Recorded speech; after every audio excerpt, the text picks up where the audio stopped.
ಇನ್ನು ವಿಧಾನ ಪರಿಷತ್ ಸಭಾಪತಿ ಸ್ಥಾನ ಅತಿ ಹೆಚ್ಚು ಚರ್ಚೆಯಾಗ್ತಾ ಇತ್ತು. ಸಭಾಪತಿಯಾಗಿರುವ ಬಸವರಾಜ ಹೊರಟ್ಟಿ ಅವರು ಆರಂಭದಲ್ಲಿ ನಾನು ರಾಜೀನಾಮೆ ಕೊಡೋದಿಲ್ಲ, ಅವಿಶ್ವಾಸ ನಿರ್ಣಯ ತನ್ನಿ ಎಂದರು.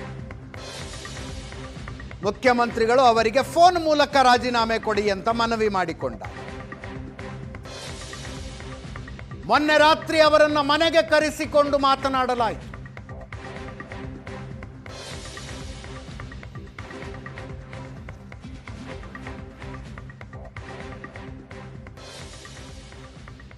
ಇವತ್ತು ಮತ್ತೆ ಮುಖ್ಯಮಂತ್ರಿಗಳನ್ನು ಭೇಟಿಯಾಗಿ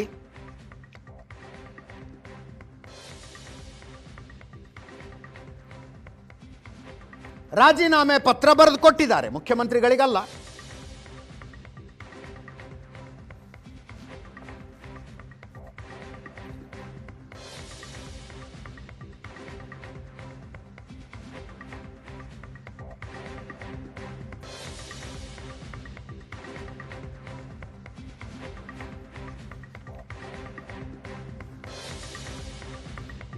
ಬಸವರಾಜ ಹೊರಟ್ಟಿ ಅವರು ಮಾತಾಡಿದ್ದಾರೆ.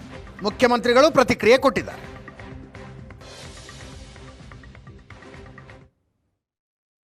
ರಾಜೀನಾಮೆ ಕೊಡೋದು ರಾಜೀನಾಮೆ ಕೊಟ್ಟೆ. ಏನೆಲ್ಲ ಇಲ್ಲಿವರೆಗೆ ಸಹಕಾರ ಮಾಡಿದ್ದಕ್ಕೆ ಧನ್ಯವಾದವನ್ನು ಹೇಳಿದೆ. ಅವರು ಅದನ್ನ ಹೇಳಿದರು.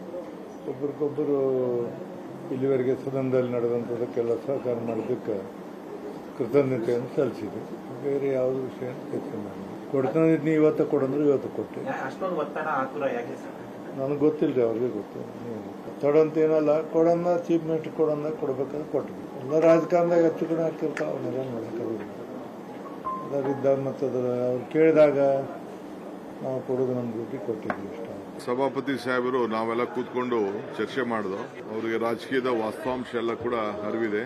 ಸೊ ಅವರೇ ಬಹಳ ಗೌರವದಿಂದ ಇವತ್ತು ರಾಜೀನಾಮೆಯನ್ನು ಸಲ್ಲಿಸಿದ್ದಾರೆ.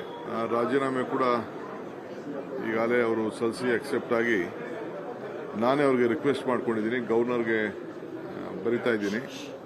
ಸದ್ಯಕ್ಕೆ ಹೊಸೊಬ್ಬರನ್ನು ಆಯ್ಕೆ ಮಾಡೋರಿಗೂ ಕೂಡ ಇಲ್ಲಿ ಡೆಪ್ಟಿ ಚೇರ್ಮನ್ ಇಲ್ಲದೇ ಇರೋದ್ರಿಂದ ಹೊರಟ್ಟಿ ಸಾಹೇಬ್ರನ್ನೇ ಹೊಸ ಚೇರ್ಮನ್ ಆಯ್ಕೆ ಮಾಡೋವರೆಗೂ ಅವ್ರನ್ನೇ ಮುಂದುವರಿಬೇಕು ಅಂತೇಳಿ. ಇದರೊಂದಿಗೆ ಇವತ್ತಿನ ಪಾರ್ಟಿ ರೌಂಡ್ಸ್ ಮುಗಿಸ್ತಾ ಇದ್ದೀವಿ. ನೇರಾದಿಟ್ಟ ನಿರಂತರ ಸುದ್ದಿಗಾಗಿ ನೋಡ್ತಾ ಇರಿ ಏಷ್ಯಾನೆಟ್ ಸುವರ್ಣ ನ್ಯೂಸ್.